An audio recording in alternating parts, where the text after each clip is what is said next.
1 जुलै आज खऱ्या अर्थाने स्वर्गीय वसंतदादा नाईक, महाराष्ट्राचे मुख्यमंत्री, ज्यांनी हरित क्रांती आपल्या महाराष्ट्राला घडून आणली, जे कडधान्याच्या बाबतीत शेतकऱ्याला स्वयंपूर्ण करण्याचं काम केलं.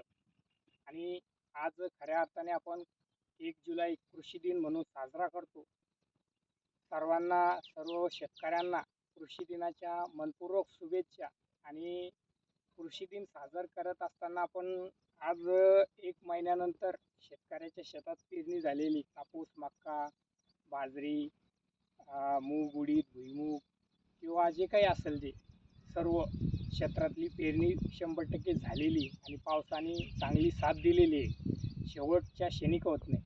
पण एकीकडे आपण शेतकरी शेतामध्ये कबाड कष्ट करतो.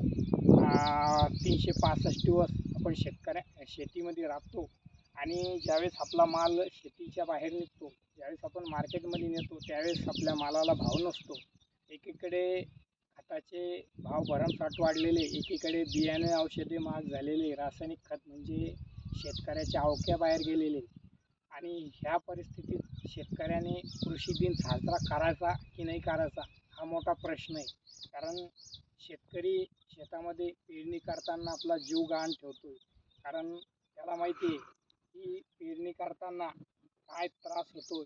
पाऊस वेळेवर पडत नाही किंवा उगवलेले हे ज्यावेळेस शेतामध्ये उगतं, आता प्रत्येक शेतकऱ्याने शेतामध्ये पेरलेले, पण याला जंगली प्राणी खूप त्रास देत आहे. कारण हरिण असेल, साळ असेल, रानडुक्कर असेल, सांबर असेल किंवा अजून वन्य प्राणी जे काही असेल, त्या वन्य प्राण्यापासून शेतकऱ्यांसाठी काहीतरी उपाययोजना शासनाने केल्या पाहिजे.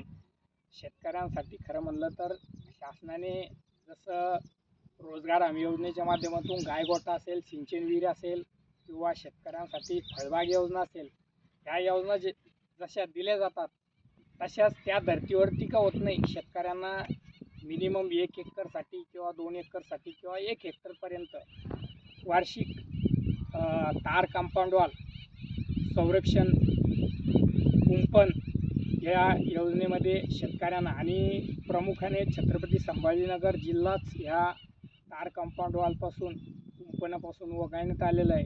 तर त्याचा समाविष्ट करून शेतकऱ्यांना न्याय देण्यात यावा.